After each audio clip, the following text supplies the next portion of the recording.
और फिर हम अपनी क्लास को शुरू करते हैं। जल्दी आ जाओ सारे के सारे स्टूडेंट्स। गुड इवनिंग जी, गुड इवनिंग सभी को। Good evening, good evening.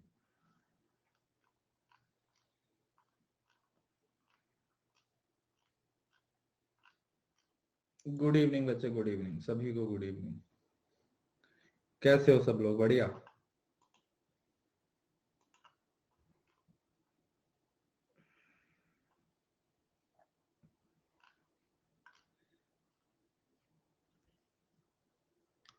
आ जाओ आ जाओ आ जाओ।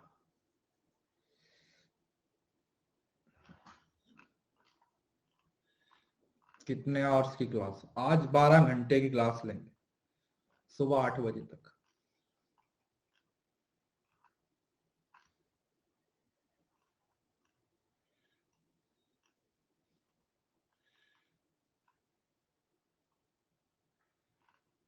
हाँ यहीं पे आज हम कुछ नहीं कर रहे, बेला ही हूं मैं भी आज तो एकदम से।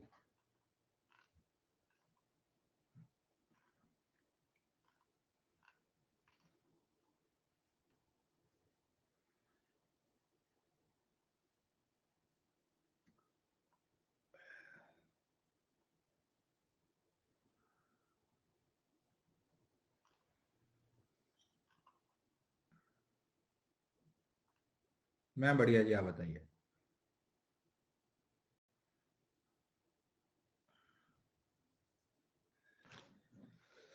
डिनर नहीं, आज मैं। रिजल्ट कब आएगा? रिजल्ट तो आ गया कब का। रिजल्ट को तो 15 दिन हो गए। कुछ नहीं पता कब आएगा, कैसे आएगा, क्यों आएगा, हमें कुछ नहीं मालूम। हम एकदम से अज्ञानी पुरुष, जैसे आप हो वैसे ही हम हैं। ठीक है जी, जैसे आप हो वैसे ही हम हैं। तो जैसे आप इंतजार कर रहे हो वैसे ही हम इंतजार कर रहे हैं, है ना। 6% रिजल्ट आएगा, 12 नहीं होगा।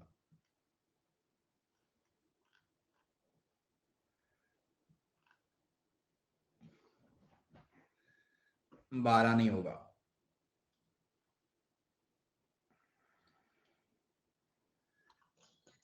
चलिए शुरू करते हैं। आज आप लोगों को मैं पढ़ाऊंगा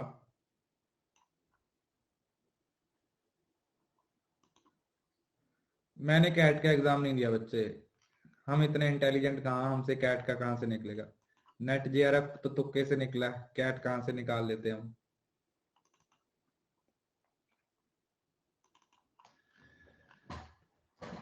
अब आओ यहाँ पे प्लीज ध्यान से। आज का टॉपिक है वो बहुत ही ज्यादा इंटरेस्टिंग होने वाला है। ठीक है जी, आज का जो टॉपिक है वो बहुत ही ज्यादा इंटरेस्टिंग होने वाला है। आज हम बहुत सारी चीजों को पढ़ने वाले हैं। अभी तक मैंने आप लोगों को प्लीज बातें बंद, ठीक है। अब आपकी बातें बंद, मेरी बातें शुरू। अभी तक मैंने आप लोगों को जो क्या बोलते हैं उसको, वो था हाँ, साइलॉज।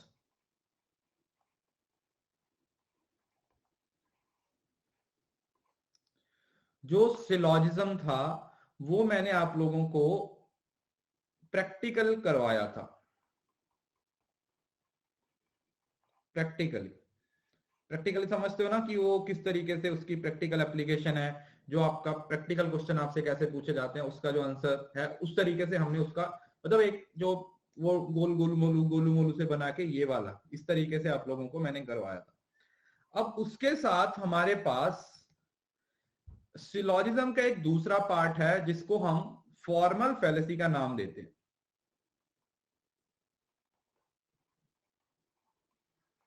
कौन सा नाम देते हैं? We call them formal fallacy. आप इसको फॉर्मल फैलेसी भी बोल सकते हो। इवन यू कैन से कि ये आप लोगों का रूल्स, या इसको गोल्डन रूल्स बोल देते हैं। Golden rules of syllogism. ठीक है जी, ये भी कई बार आपसे पूछे जाते हैं। ठीक है, या तो इसको आप फॉर्मल फैलेसी का नाम दे देते हो या फिर इसको आप रूल्स ऑफ सिलॉजिज्म भी बोल देते हो। तो ये भी हमें समझ लेना है, ठीक है। कुछ कुछ क्वेश्चन में तो ये रूल ही काम आ जाते हैं, ठीक है। 6 से 7 रूल्स हैं, बिल्कुल छोटा सा टॉपिक है, ज्यादा लोड लेने वाली बात नहीं है, सिंपल सी बात है जो आप लोगों ने समझनी है।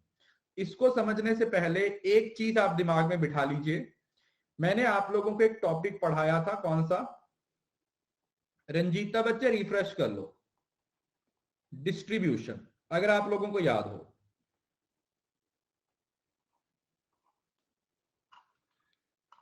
Yes, is it clear?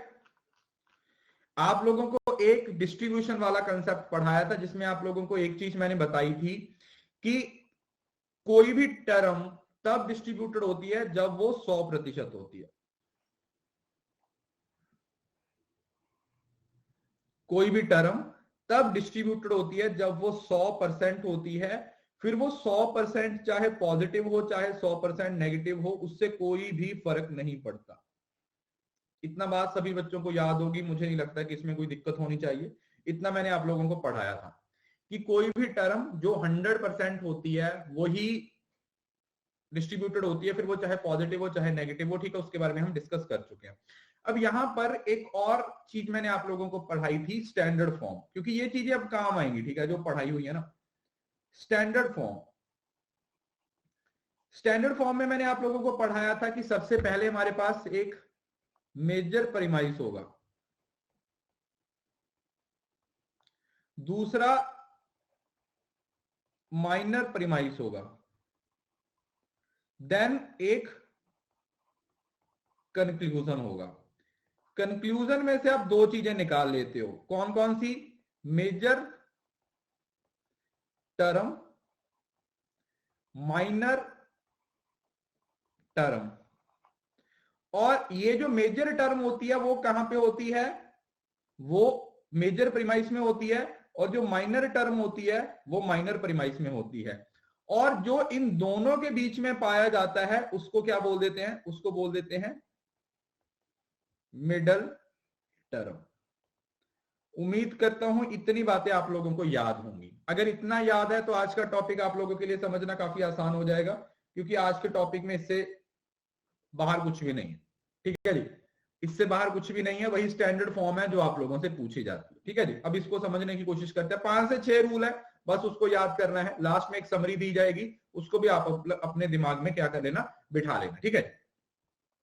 अब सुनो, ये था आप लोगों के पास आर्ग्यूमेंट। अब ये मैं दोबारा नहीं पढ़ाऊंगा क्योंकि हम इस चीज को पहले भी पढ़ चुके हैं। आर्ग्यूमेंट का मतलब क्या है कि जिसमें मिनिमम 2 और 2 से ज्यादा प्रोपोजिशंस हो सकती हैं, जो आप लोगों को एक क्या करती है, एक स्टेटमेंट देती है, एक प्रीमाइस देती है, और उसका एक कंक्लूजन होता है कि वो जो प्रीमाइसिस हैं, ठीक है, उन प्रीमाइसिस को एक स्ट्रक्चर्ड वे में आप लोगों के सामने प्रेजेंट किया जाता है। और फिर वो जो प्रीमाइस होते हैं, जो रीजंस होते हैं, वो आपके कंक्लूजन की तरफ बढ़ते हैं, ये बताते हैं कि इस चीज को कंक्लूड किया जाएगा तो ये हमारे पास रिजल्ट आएगा।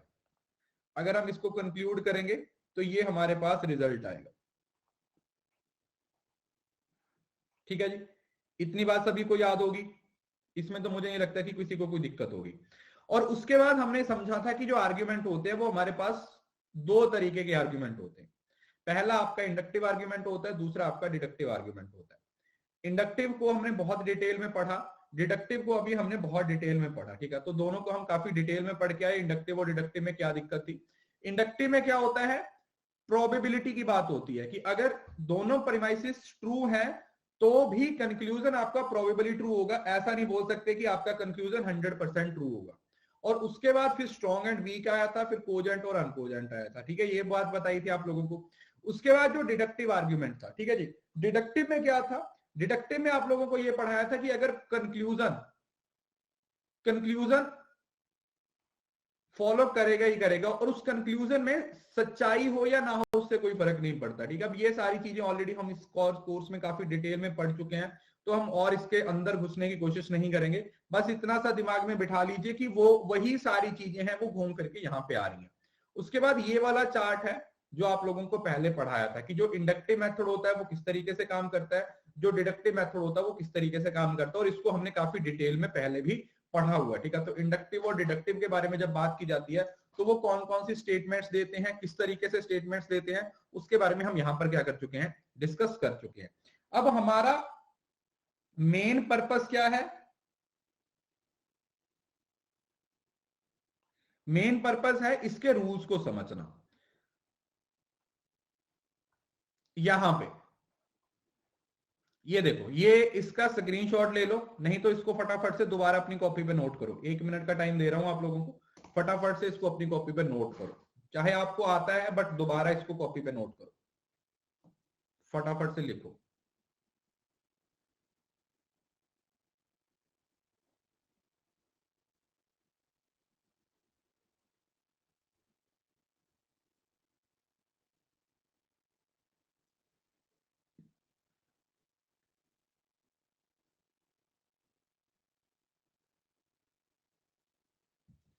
सर ऐसी नहीं होता, मतलब क्या ऐसी? अच्छा, ऐसा स्क्रीनशॉट तो लिख लो ना, इसी वजह से बोला फटाफट से लिख लो, नोट डाउन कर लो।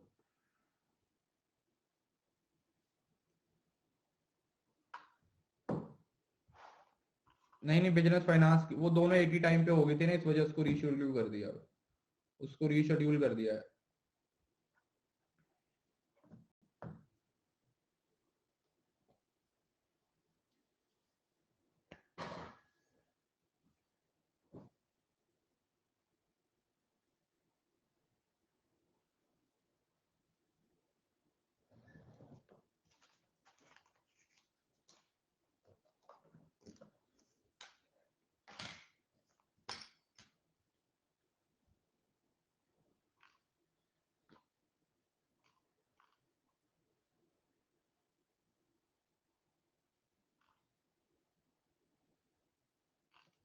चलिए, तो उम्मीद करता हूं ये लिख लिया होगा। मेजर प्रीमाइस वो प्रीमाइस होता है जिसमें मेजर टर्म आती है, माइनर प्रीमाइस वो होता है जिसमें माइनर टर्म आती है, और कंक्लूजन वो होता है जिसमें माइनर और मेजर दोनों आती हैं। मेजर टर्म कहां पे मिलेगी? जो कंक्लूजन के प्रेडिकेट जो बाद में आएगी। माइनर टर्म है जो कंक्लूजन में पहले आएगी, और मिडिल टर्म वो टर्म होती है जो दोनों प्रीमाइस में तो आती है बट कंक्लूजन में नहीं आती। ठीक है जी, प्रीमाइस में तो आती है दोनों प्रीमाइसिस में, फर्स्ट प्रीमाइसिस में भी आ गई, सेकंड प्रीमाइसिस में भी आ गई, बट कभी भी कंक्लूजन में नहीं आती। ठीक है जी, कभी भी वो कंक्लूजन में आपको देखने को नहीं मिलेगी। You will never find that in your conclusion. ठीक है, आप उसको कंक्लूजन में कभी भी ढूंढ नहीं पाओगे।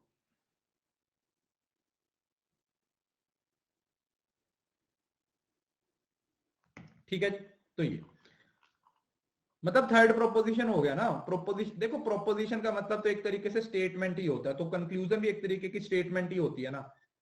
ऐसा इसको अलग से समझने की कोशिश मत कीजिए, बस ये है कि वो भी एक स्टेटमेंट ही होती है, इस वजह से ये बोला गया कि वो भी एक स्टेटमेंट होती है।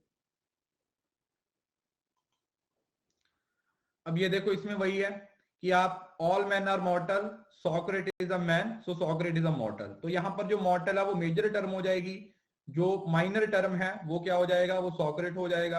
ये माइनर प्रीमाइस हो जाएगा सॉक्रेट, और मॉर्टल है वो मेजर प्रीमाइस हो जाएगा। ठीक है, ये हमने पिछली किसी क्लास में डिस्कस किया था, वहां से आप लोगों ने अपनी कॉपी पे नोट डाउन किया होगा। वही सारी चीजें क्या हो रही है, एक तरीके से रिपीट हो रही है, क्योंकि इस टॉपिक का बेस वही सारी चीजें हैं। ठीक है, वही सारी फाउंडेशन। तो हमारे पास कुछ रूल्स हैं। ठीक है, मैं आपको यहाँ पे रूल्स बताता हूं। सबसे पहला रूल है, there should be only 3 terms in the syllogism. जब मैंने आप लोगों को पहले बताया, प्लीज बातें बंद, कि सिर्फ 3 टर्म्स होती हैं और हर टर्म 2 बार रिपीट होती है। हमेशा 3 टर्म्स हो सकती हैं और हमेशा 2 बार रिपीट होंगी, और जो भी टर्म यूज होगी वो सेम सेंस में इस्तेमाल होगी। जो भी टर्म है ना वो सेम सेंस में इस्तेमाल की जाएगी। जैसे आप इस स्टेटमेंट को पढ़ो, all stars are heavenly bodies, Angelina Jolie is a star, so Angelina Jolie is a heavenly body. अब यहां पर देखो, ये जो स्टार है इसका मतलब कुछ और है, इसका मतलब तो तारा रा रा रा है, और ये है, ये फिल्मी स्टार है। तो यहां पर मतलब आप ये मानो कि एंजेलिना जॉली 1 स्टार, ये स्टार 2, हेवनली बॉडी 3, और ये स्टार 4। तो यहां पर 4 स्टेटमेंट्स आ गई, है ना? समझ रहे हो ना? यहां पर 4 स्टेटमेंट्स आ गई, चाहे स्टार ही है, बट क्यों? क्योंकि दोनों स्टार का मीनिंग अलग अलग है। तो ये तो इस तरीके से जो फैलेसी होती है उसको बोलते हैं fallacy of fourth term,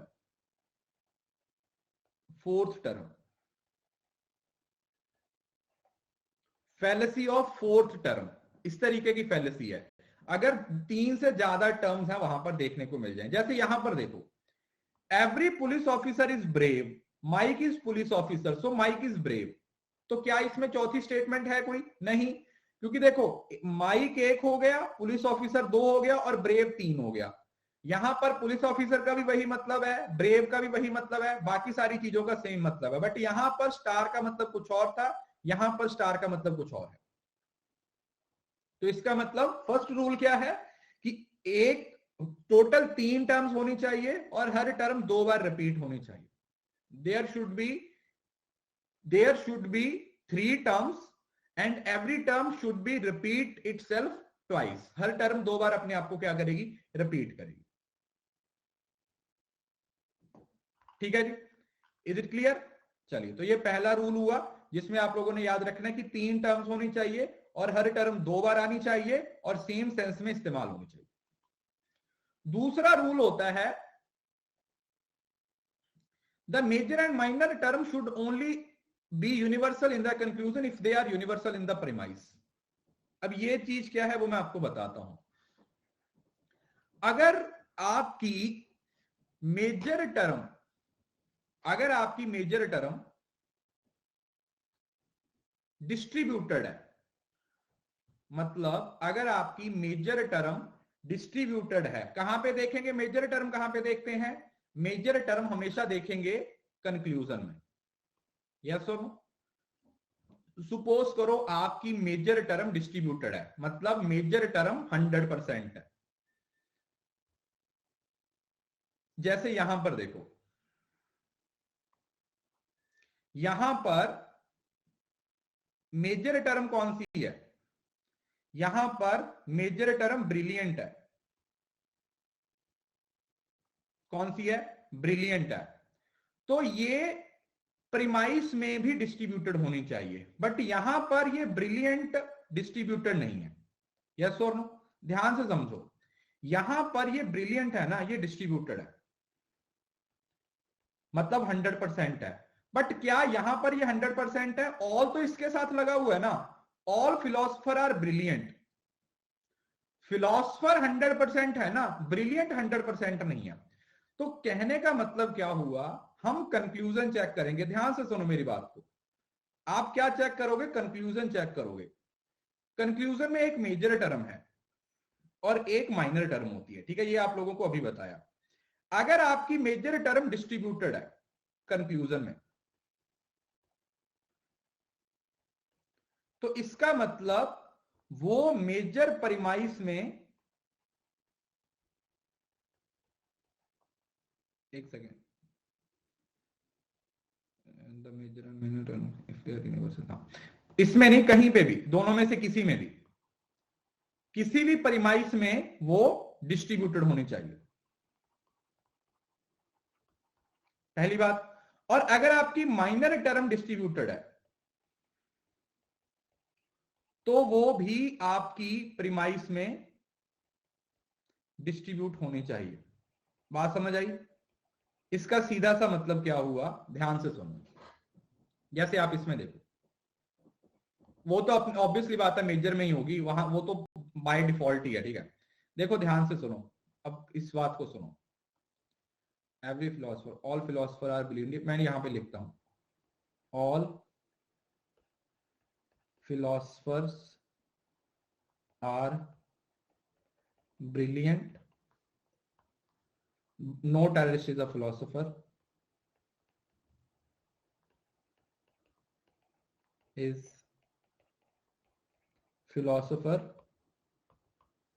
no terrorist is brilliant, is brilliant। अब पहले एक बात बताओ, यहां पर दोनों टर्म्स आप लोगों की डिस्ट्रीब्यूटेड है, तो इसका मतलब अगर ये कंक्लूजन में दोनों डिस्ट्रीब्यूटेड हैं तो ये प्रीमाइसिस में भी डिस्ट्रीब्यूटेड होनी चाहिए। बट सिर्फ टेररिस्ट डिस्ट्रीब्यूटेड है, ब्रिलियंट डिस्ट्रीब्यूटर नहीं है, क्योंकि ऑल के केस में प्रेडिकेट डिस्ट्रीब्यूट नहीं होता। तो इसका मतलब यहां पर एक फैलेसी होती है जिसको बोला जाता है फैलेसी ऑफ इलिसिट मेजर, क्योंकि मेजर टर्म है वो नीचे तो डिस्ट्रीब्यूटेड है, ऊपर वो डिस्ट्रीब्यूटेड नहीं है। बात समझ आ गया? सिंपल, सिर्फ कंक्लूजन को देखना है, ये देखना है कि उसमें से कौन सी टर्म डिस्ट्रीब्यूटेड है। अगर वो डिस्ट्रीब्यूटेड है तो ऊपर भी उसका डिस्ट्रीब्यूटेड होना जरूरी है। अगर वो डिस्ट्रीब्यूटेड है दैट इज फाइन, अगर वो डिस्ट्रीब्यूटेड नहीं है तो गलत होगी। देखो अब डिस्ट्रीब्यूटेड का मतलब क्या है, प्लीज इसके लिए आप पुरानी क्लास देखो, क्योंकि मैं इतना मान के चल रहा हूं कि डिस्ट्रीब्यूशन मैंने 4 बार पढ़ाया है।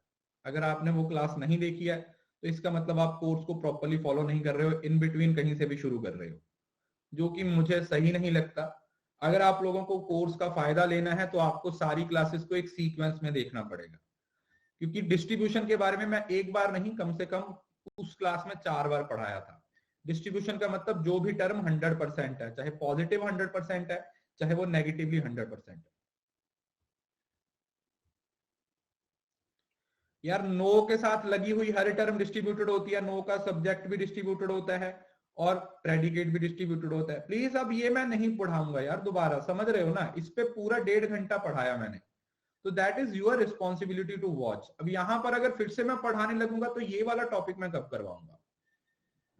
ठीक है जी, ये अगर मैं अभी यहां पे पढ़ाऊंगा तो फिर मैं इस टॉपिक को कब कंटिन्यू करूंगा? सो प्लीज बी श्योर कि आप इससे पहले वाली क्लासेस को देख लीजिए, तभी आपको वो चीजें समझ आएंगी रिकॉर्डिंग से। ठीक है जी, तो ये हो गया आपका पहला, इसको बोला जाएगा फैलेसी ऑफ इलिसिट मेजर। ठीक है जी, पहली बात। अब दूसरी स्टेटमेंट को लिख देते हैं, all artist are creative.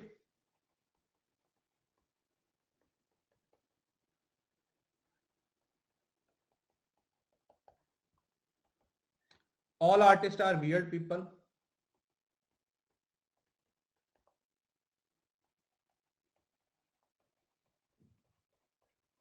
People, all weird people are creative.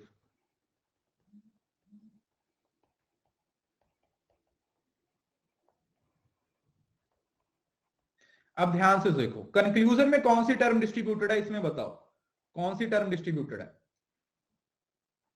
कौन बताएगा? कंक्लूजन में कौन सी टर्म डिस्ट्रीब्यूटेड है? ये वाली वियर्ड, क्योंकि वियर्ड है ऑल के साथ, और ऑल के साथ आपको पता है सब्जेक्ट डिस्ट्रीब्यूटेड होता है। इसका मतलब ये माइनर टर्म है। ये कौन सी टर्म है? ये माइनर टर्म है। अगर ये माइनर टर्म है तो माइनर टर्म का ऊपर डिस्ट्रीब्यूट होना जरूरी है, बट यहां पर तो ये डिस्ट्रीब्यूटेड नहीं है ना, क्योंकि ऑल का प्रेडिकेट है ये, तो यहां पर ये अनडिस्ट्रीब्यूटेड होगी। तो इसको बोला जाएगा फैलेसी ऑफ इलिसिट माइनर। एक ही स्टेटमेंट में दोनों भी फैलेसी हो सकती है, एक भी हो सकती है, मेजर की भी हो सकती है, माइनर की भी हो सकती है, सो दोनों एक साथ भी आ सकती है। ठीक है जी, तो सिंपल, आपने कंक्लूजन देखना है, कंक्लूजन में देखना है कि कौन सी टर्म है वो डिस्ट्रीब्यूटेड है। अगर वो नीचे डिस्ट्रीब्यूटेड है तो इसका मतलब उसका ऊपर भी डिस्ट्रीब्यूटेड होना जरूरी है, और अगर वो ऊपर भी डिस्ट्रीब्यूटेड है दैट इज फाइन। बट अगर वो नीचे डिस्ट्रीब्यूटेड है बट ऊपर डिस्ट्रीब्यूटेड नहीं है तो इसका मतलब वो एक फैलेसी बन जाएगी, फैलेसी ऑफ इलिसिट माइनर की हो सकती है या फिर इलिसिट मेजर की हो सकती है। राइट, तो ये दो रूल समझ आ गए। पहला रूल क्या था? फैलेसी ऑफ फोर टर्म्स थी, फैलेसी ऑफ फोर टर्म थी। दूसरा डिस्ट्रीब्यूशन से रिलेटेड फैलेसी है, जो कि आप लोगों की इलिसिट माइनर और इलिसिट मेजर की है।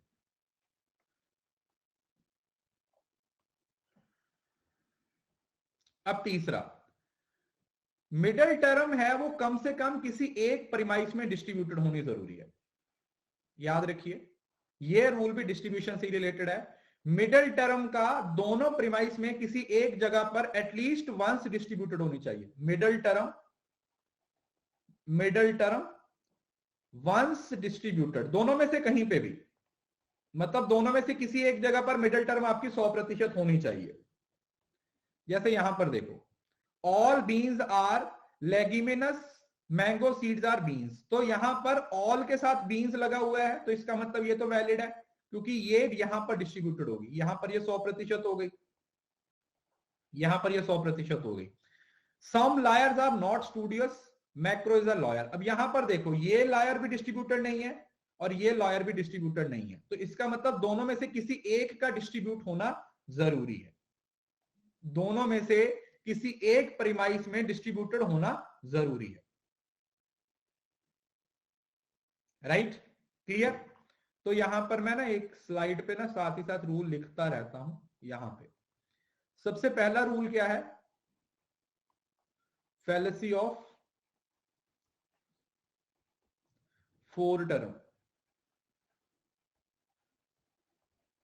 मतलब टोटल 3 टर्म्स होनी चाहिए, 2 टाइम्स आनी चाहिए और सेम सेंस में आनी चाहिए। दूसरा था फैलेसी ऑफ डिस्ट्रीब्यूशन, जिसमें कौन कौन सी डिस्ट्रीब्यूशन थी, फैलेसी ऑफ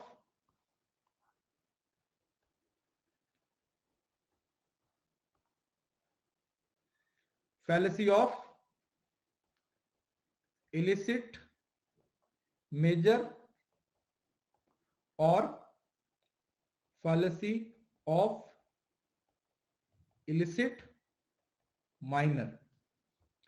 और तीसरे नंबर पर था फैलेसी ऑफ, इसमें आया था मिडल टर्म डिस्ट्रीब्यूशन,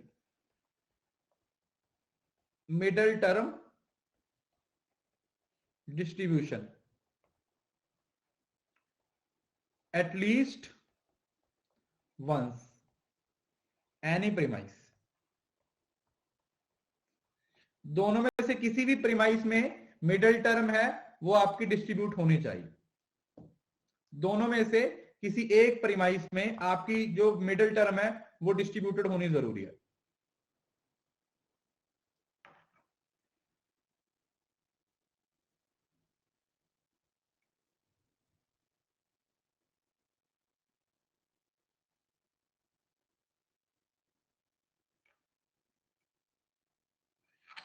समझ आ गए 3 रूल। उसके बाद आगे चलते हैं। Rule number 4, if the premises are affirmative the conclusion must be affirmative. ये तो आप लोगों को याद है, अगर आपके दोनों प्रीमाइसेस ट्रू हैं तो कंक्लूजन कभी भी फॉल्स नहीं हो सकता। जैसे यहां पर देखो, ये भी पॉजिटिव था, ये भी पॉजिटिव था, तो ये नेगेटिव नहीं हो सकता। तो इसका मतलब अगर प्रीमाइसिस, फोर्थ रूल क्या है, इसकी फैलेसी भी साथ में लिख देंगे बाद में, जो जो जहां जहां पे आएंगी, पहले आप रूल्स लिख लो ताकि आपको याद रहे। अगर प्रीमाइसिस हमारे अफर्मेटिव है तो इसका सीधा सा मतलब क्या हुआ कि कंक्लूजन भी अफर्मेटिव होगा। आप यहां पर लिख लो बोथ। अगर दोनों, ठीक है, कोई एक नेगेटिव हो गया तो फिर नेगेटिव कर देगा, बट अगर दोनों प्रीमाइसिस ट्रू हैं, ये वो वाला हो गया ऑल इन वन डायग्राम वाला, याद आया कुछ? ऑल इन वन डायग्राम, जब सारे डायग्राम एक ही उसमें, मतलब सारे के सारी चीजों को एक ही जगह पे बना सकते हैं, वो वाली चीज हो गई कि अगर हमारे सारे प्रीमाइसिस क्या हैं, अफर्मेटिव है, तो हमारा कंक्लूजन भी क्या हो जाएगा, अफर्मेटिव हो जाएगा। ठीक है जी, ये चौथा रूल है। पांचवा रूल क्या है, अगर एक प्रीमाइस पॉजिटिव है और दूसरा नेगेटिव है तो conclusion must B negative. Simple, positive और नेगेटिव क्या बनाता है, पॉजिटिव और नेगेटिव मिलके क्या बनाएंगे, नेगेटिव। ठीक है जी, ये चीजें हम प्रैक्टिकल भी पढ़ चुके हैं, इस वजह से इनको फटाफट खत्म करेंगे। वन प्रीमाइस affirmative,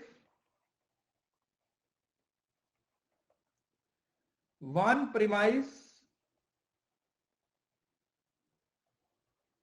negative, तो कंक्लूजन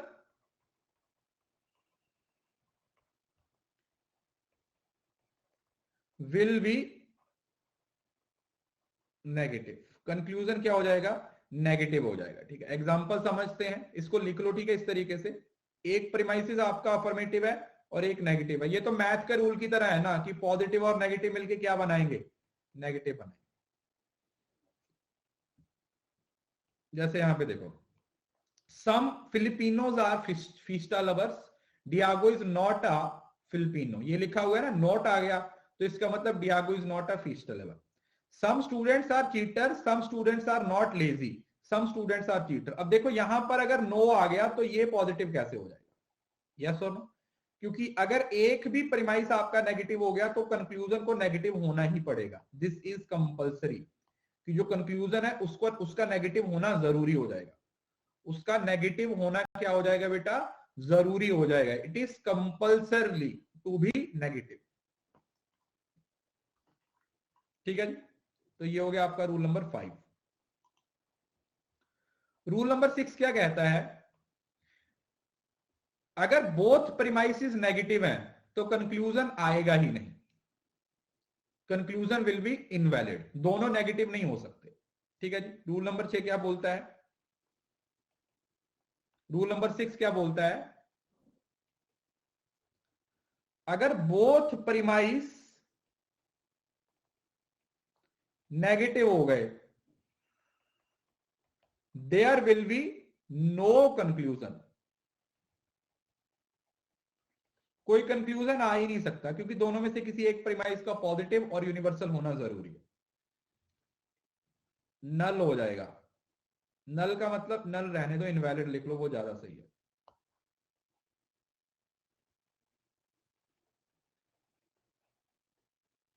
इनवैलिड लिख लो, इनवैलिड लिख लो। बात समझ में आ गई? क्या लिख सकते हो, इनवैलिड। अगर बोथ प्रीमाइसिस आपके नेगेटिव हुए बच्चे तो इसका मतलब आपका कंक्लूजन भी क्या हो जाएगा, नेगेटिव हो जाएगा। मतलब सॉरी, अगर दोनों नेगेटिव है तो कंक्लूजन आएगा ही नहीं, कंक्लूजन बोलेगा bye tata see you never कुछ ऐसा बोल देगा। वो क्या बोलेगा कि मुझे नहीं आना, मैं नहीं खेल रहा। वो क्या बोल देगा, हम नहीं खेल रहे। क्या बोलेगा, हम ना खेल रहे।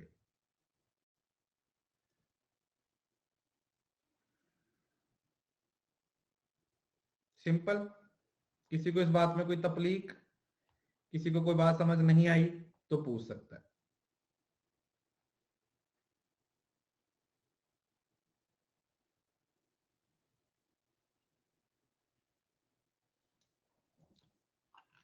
ठीक है जी, आगे बढ़ते हैं। अभी खत्म नहीं हुए, अभी कहाँ खत्म हुए, एक और रह गया। 6 हो गए ना, 7वां एक रह गया। एक प्रीमाइस का यूनिवर्सल होना जरूरी है, one premise must be universal, all और नो कुछ भी हो सकता है। ठीक है जी, लास्ट क्या है, 7वां रूल क्या है, मैं यहां पे रिपीट कर देता हूं आपको। 7वां पहले लिख लो, 7वां क्या बोलता है, एटलीस्ट वन प्रीमाइस यूनिवर्सल होना चाहिए, यूनिवर्सल होना चाहिए, यूनिवर्सल होना चाहिए। ठीक है जी, किसी को इस बात में कोई दिक्कत, किसी को इस बात में कोई तकलीफ, किसी को इस बात में कोई दिक्कत?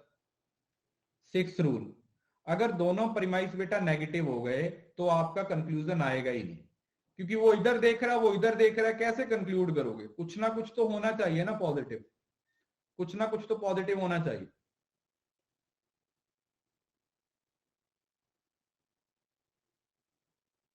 समझ आया?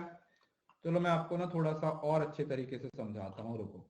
देखो, आप लोगों के लिए इतनी मेहनत करनी पड़ती है, एकदम खुद तो नल्ले से बन के बैठे रहते हो, सारी मेहनत हमें ही करनी पड़ती है।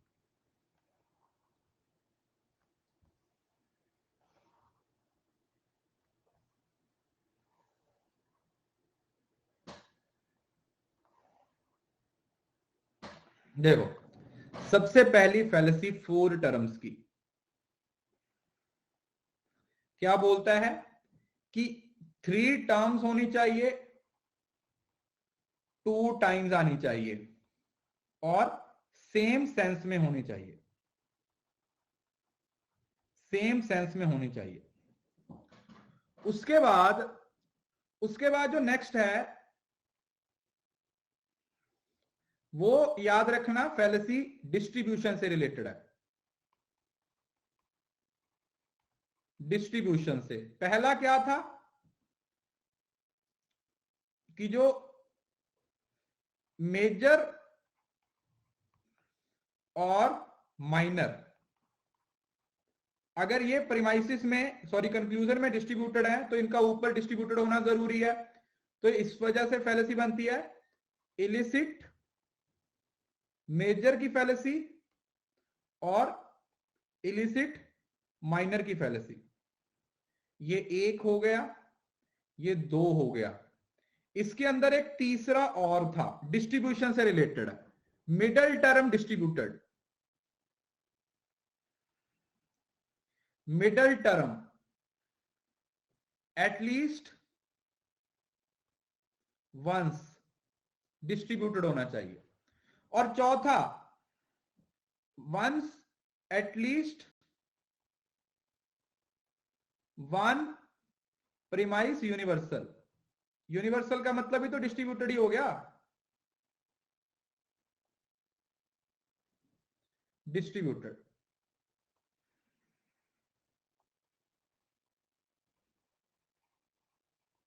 डिस्ट्रीब्यूटेड 4 हो गए। उसके बाद देन आएगा नेगेटिव से रिलेशन आएगा जो 5वां, बोथ प्रीमाइस अगर नेगेटिव हो गए तो कंक्लूजन इनवैलिड हो जाएगा। 6वां, नेगेटिव प्रीमाइस मतलब नेगेटिव कंक्लूजन। और चौथा, नो नेगेटिव फ्रॉम पॉजिटिव। देखो ये मैं सिर्फ क्लासिफिकेशन रख दी है ताकि आप लोगों को 3 चीजों को दिमाग में बिठा के आपको साथ के साथ रूल्स याद हो जाए, ठीक है। क्योंकि एक इंडिविजुअल याद करोगे तो थोड़ी दिक्कत हो जाएगी। तो पहला 4 टर्म्स वाला, बाकी डिस्ट्रीब्यूशन और नेगेटिव के साथ रिलेट कर दो, चीजें अपने आप याद हो जाए। दैट्स जो आप लोगों ने इसको याद करना है। अब इनकी कुछ फैलेसी भी है, इन्हीं के नाम की फैलेसी है, वो मैं आप लोगों को बताता हूं। तो ये पूरा क्रक्स है आप लोगों का। इनको सीक्वेंस में याद करने की जरूरत नहीं है। ऐसा नहीं है कि सर सीक्वेंस में याद करना, बस आप लोगों को पता होने चाहिए ये।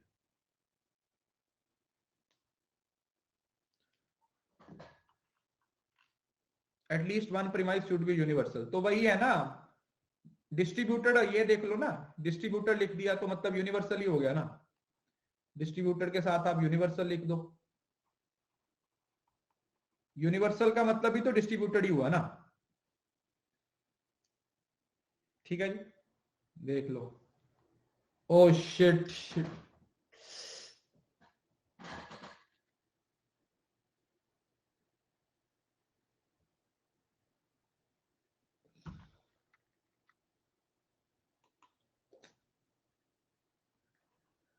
अरे यार मैं वो साइड वाले डिब्बे मिटाने लगा था, मुझसे सारा ही मिट गया। चलो कोई नहीं, दोबारा बना देते हैं, कहां से कुछ लेने जाना है।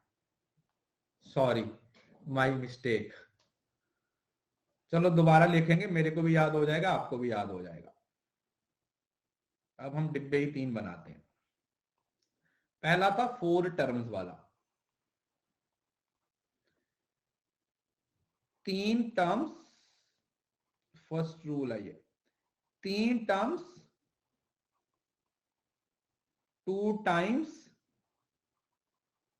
Same sense. देन आया था हमारा डिस्ट्रीब्यूशन वाले।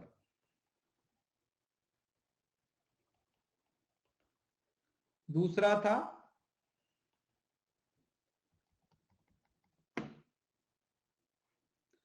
दूसरे के अंदर दो थे, इलिसिट माइनर और इलिसिट मेजर। तीसरा था मिडल टर्म, एटलीस्ट एक जगह पर डिस्ट्रीब्यूटेड होनी जरूरी है। चौथा था एटलीस्ट वन प्रीमाइस भी आप लोगों का क्या होना चाहिए, एटलीस्ट वन प्रीमाइस भी आप लोगों का क्या होना चाहिए, यूनिवर्सल या फिर डिस्ट्रीब्यूटेड, या फिर डिस्ट्रीब्यूटेड होना चाहिए। उसके बाद हमने तीसरी क्लासिफिकेशन बनाई थी नेगेटिव से related. One premise negative, negative तो conclusion negative, both negative, no conclusion, both positive,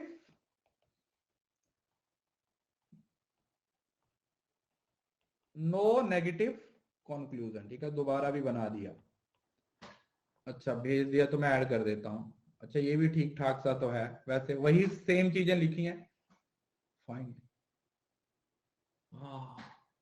खुश हुआ, मेरी मेहनत बेकार नहीं गई, पहले वाला भी मिल गया। स्क्रीनशॉट लेने में बड़े तेज हो। ठीक है, ये सेम ही लिखा, फिर मैंने सेम ही लिखा। चलो ठीक है, तो ये और ये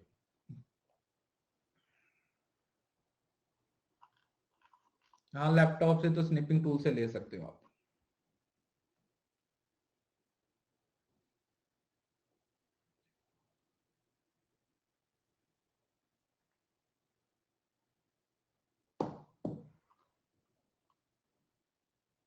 चलो अब इनके ना कुछ चीजें हैं जो आप लोगों ने याद रखनी है। अब इसको ना, ये ना अंग्रेजों वाली भाषा में इसको क्वारंटीनो टर्मिनोनम बोलते हैं, फैलेसी ऑफ फोर टर्म्स। देखो वही है, इसको पढ़ लेना, सिर्फ मैं आप लोगों के लिए लेके आया हूं। Fallacy of ambitious middle. Ambitious middle का मतलब क्या हुआ, ये दोनों टर्म एक दूसरे से मिलती जुलती हैं, समझ रहे हो ना। अगर तो अलग अलग सेंस में यूज हो रही है, मतलब जो यहां पर ही हम इसमें ही ऐड कर देते हैं, फोर टर्म में एक और फैलेसी ऐड कर दो यहां पर, फैलेसी ऑफ एम्बिजियस मिडल।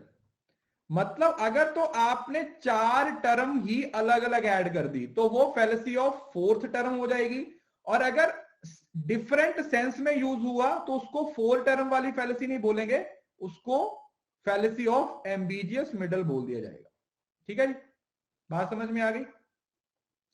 अगर तो टर्म ही अलग है, दोनों टर्म ही अलग है, एक जगह हाथी एक जगह घोड़ा, फिर तो आप उसको बोल दोगे कि ये फैलेसी ऑफ फोर टर्म्स है। बट अगर एक जगह पर स्टार और दूसरी जगह पर भी स्टार है, एक जगह पे तारा और एक जगह पर बॉलीवुड का कचरा, फिर आप उसको क्या बोल दोगे, वो डिफरेंट टर्म हो जाएगा, that will be ambitious middle हो जाएगा। एम्बिगियस क्योंकि वो समझ नहीं पा रहे हो, आप उसको आप समझ नहीं पा रहे, वो कंफ्यूजन क्रिएट कर रहा है।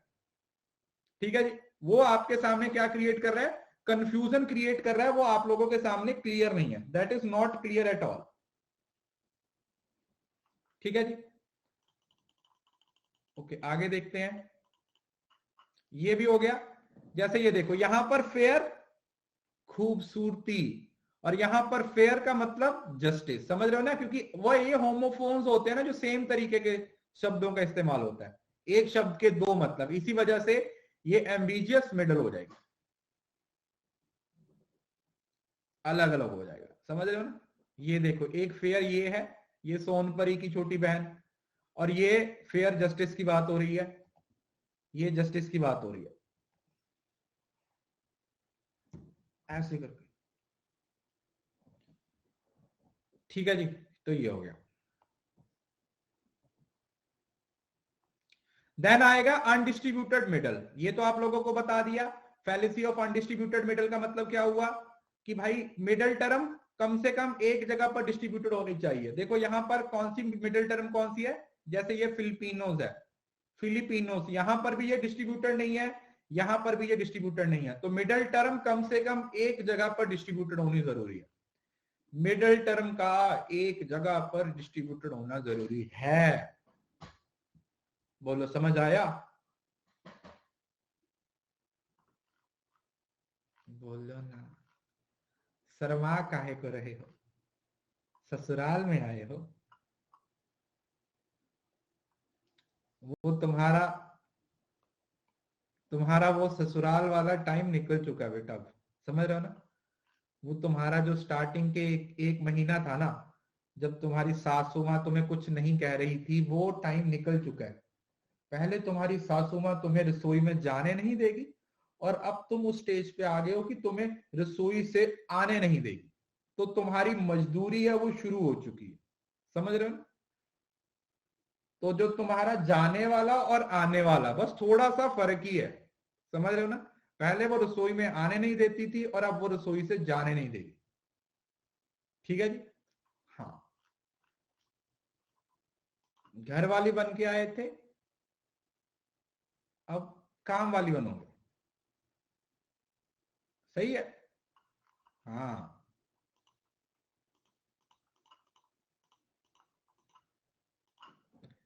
Negative premise, fallacy of negative premise. अगर दोनों प्रीमाइस नेगेटिव हैं, अगर दोनों प्रीमाइस नेगेटिव हैं, तो कंक्लूजन आएगा ही नहीं, कंक्लूजन नहीं आएगा। नो फलपीन और कुछ भी नहीं है, ये तो है ही नहीं, इनवैलिड हो जाएगा ये तो। ये तो मैंने आपको पहले बताया, ये तो अलाउड ही नहीं है, ये तो इनवैलिड हो जाएगा, ये तो इनवैलिड ही हो जाएगा ना।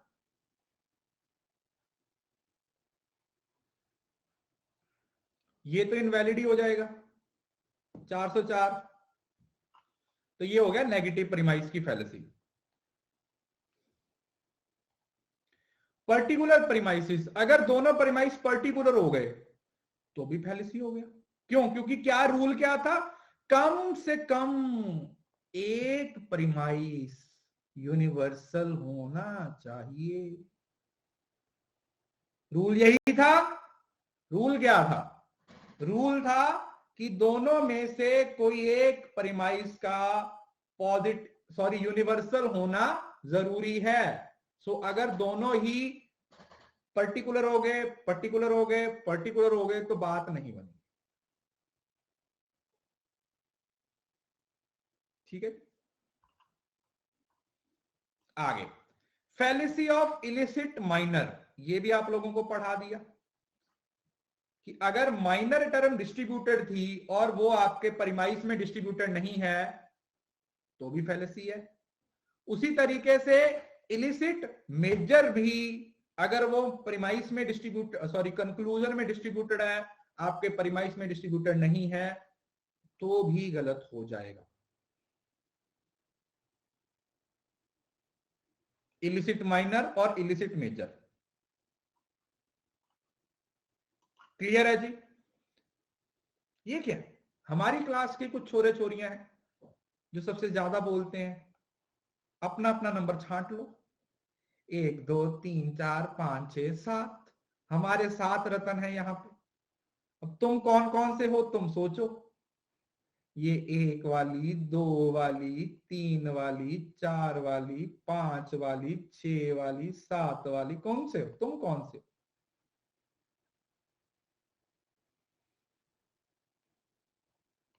तुम इसमें से कौन से हो?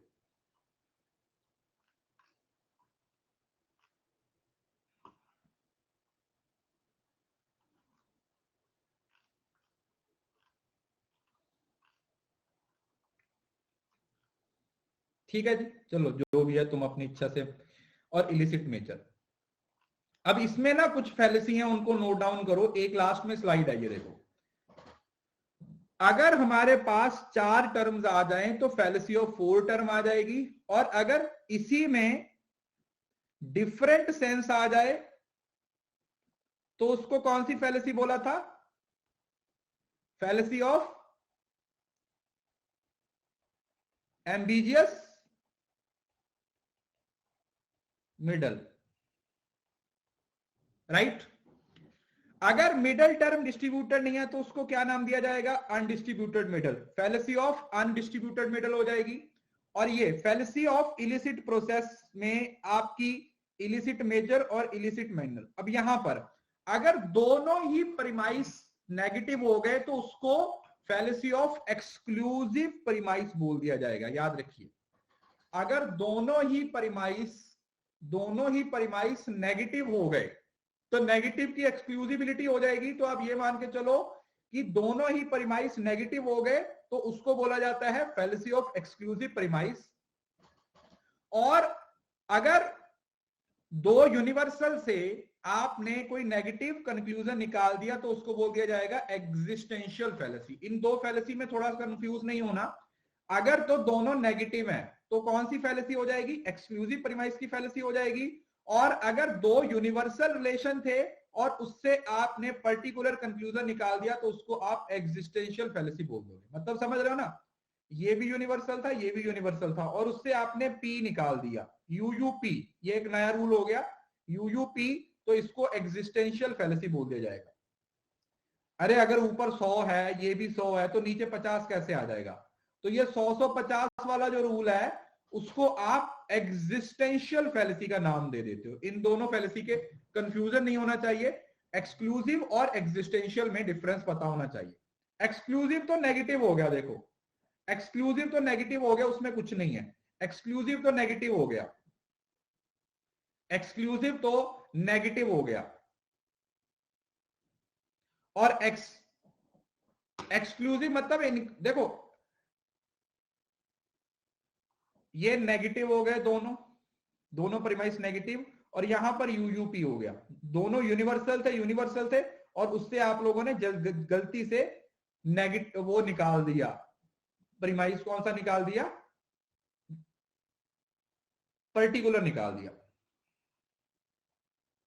ठीक है जी। तो ये आप लोगों की फॉर्मल फैलेसीज हैं, ये आप लोगों की गोल्डन रूल्स ऑफ सिलॉजिज्म है। तो अगर समझ आया तो एक बार मुझे थम्स अप देके बता दीजिए। Just tell me yes sir, we are very much clear, just carry on.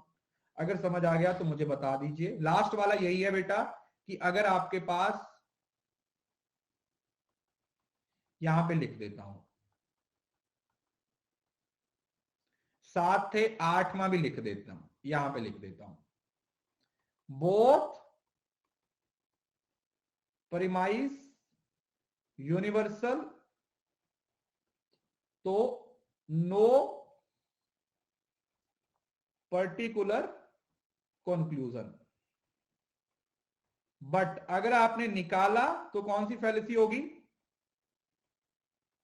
Fallacy of existential. और यहां पर ये वाली थी इनवैलिड में एक्सक्लूसिव फैलेसी, एक्सक्लूसिव वाली फैलेसी हो जाएगी। तो अब ये मैंने आप लोगों को डिटेल में पढ़ा दिया, सारी चीजें अच्छे से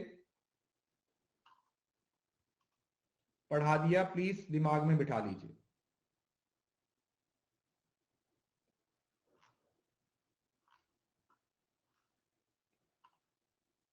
ठीक है, ये वाली लास्ट स्लाइड है, इसमें सारी फैलेसी लिखी है, इसको पढ़ लो और 1 मिनट का ब्रेक ले लो। 1 मिनट का ब्रेक है आपका। इन सारी फैलेसीज को एक बार आप क्या कर लो, रिवाइज कर लो। मैंने सारी 7-8 फैलेसी आप लोगों को पढ़ा दी।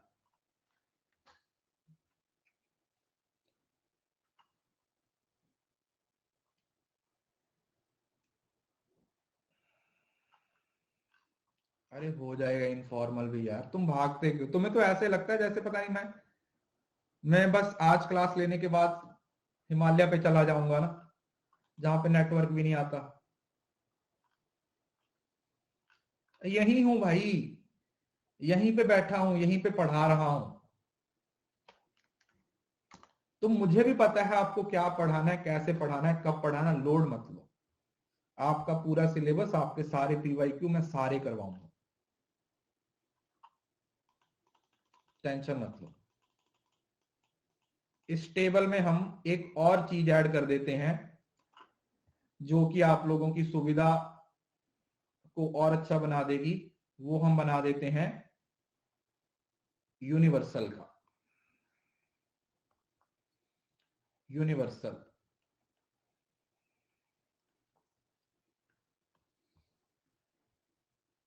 प्रीमाइस 1 भी यूनिवर्सल है, प्रीमाइस 2 भी यूनिवर्सल है, तो कंक्लूजन कभी भी पर्टिकुलर नहीं होगा। अगर पर्टिकुलर आपने निकाल दिया तो ये कौन सी फैलेसी हो जाएगी? Existential fallacy.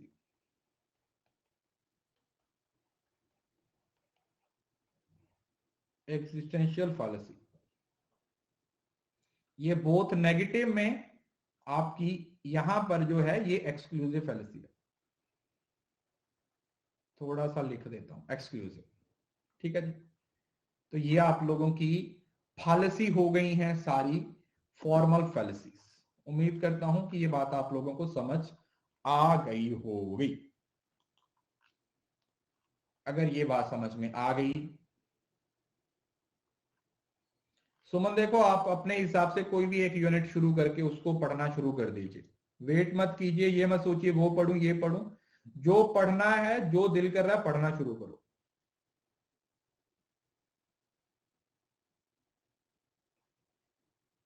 अरे अभी मैराथन नहीं है बेटा, अभी तो रिजल्ट का वेट कर रहे हैं हम।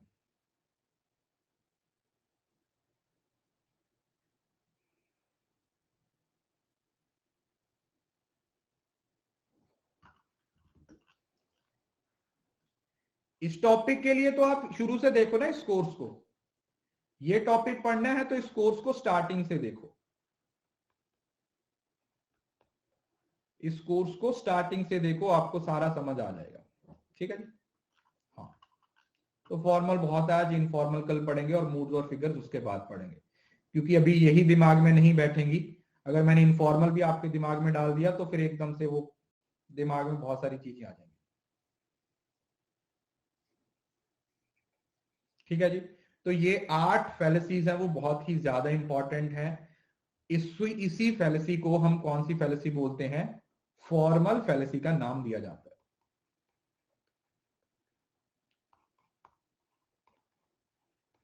कौन सी फैलेसी? फॉर्मल फैलेसी का नाम दिया जाता है। These fallacies are known as formal fallacy.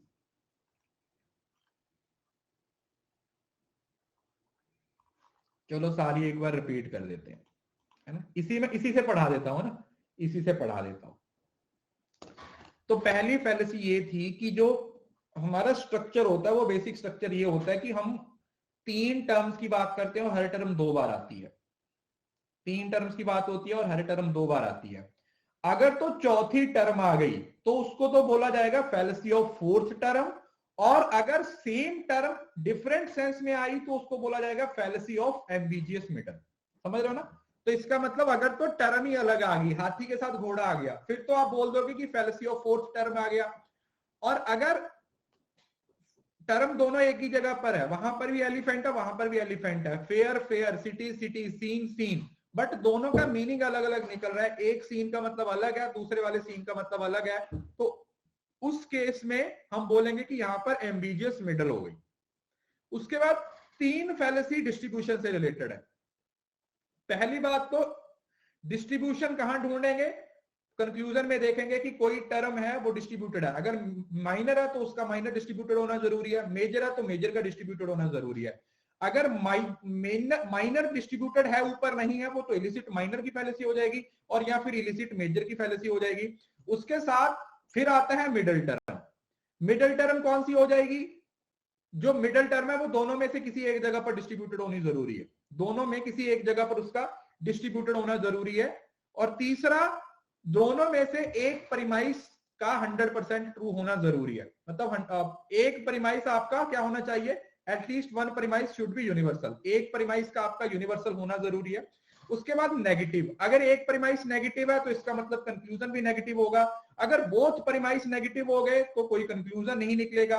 अगर बोथ प्रीमाइस पॉजिटिव है तो उससे कोई भी नेगेटिव कंक्लूजन नहीं निकलेगा। दोनों प्रीमाइस अगर नेगेटिव है तो फैलेसी कौन सी होगी? फैलेसी ऑफ एक्सक्लूसिव टर्म, या जो कुछ भी बोल सकते हो। और उसके बाद एक यूनिवर्सल से रिलेटेड रिलेशन था। यूनिवर्सल से रिलेटेड रिलेशन क्या बोलता है कि अगर हमारे दोनों प्रीमाइस यूनिवर्सल हैं और उससे हमने कोई पर्टिकुलर प्रीमाइस कंक्लूजन निकाल दिया तो उसको आप कौन सी फैलेसी का नाम दे दोगे? This fallacy will be known as existential fallacy. Existential fallacy, बताइए एकदम से क्लियर हो गया? देखिए ये टॉपिक आप किताब से पढ़ोगे ना तो किताब फाड़ दोगे, तो मैंने तो सिर्फ आपकी किताब को फटने से बचाया है और कुछ नहीं किया। कोशिश यही की है कि आपको चीजें अच्छे तरीके से समझ आ जाएं, चीजें दिमाग में एकदम से बैठ जाएं, ताकि आप लोग इन सारी चीजों को लंबे समय तक अपने दिमाग में बिठाए रखो। ठीक है जी? Yes, so that's all for today. उम्मीद करता हूं ये चीजें आप लोगों को समझ आ गई होंगी, आपके दिमाग में ये चीजें बैठ गई होंगी। कल होगी क्लास बेटा, कल भी 2 क्लासेस होंगी, हो सकता 3 ही हो।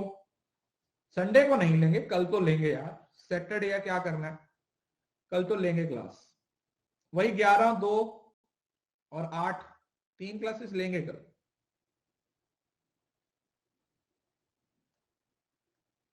लेंगे 3 क्लासेस तो। ठीक है, चलिए मिलते हैं नेक्स्ट क्लास में। Thank you so much, God bless you all. इसी तरीके से पढ़ते रहिए, इसी तरीके से मेहनत करते रहिए। जेआरएफ जरूर क्लियर होगा। कंसिस्टेंसी बनाए रखिए, एफर्ट्स करते रहिए और अपना 100% देते रहिए। शुक्रिया।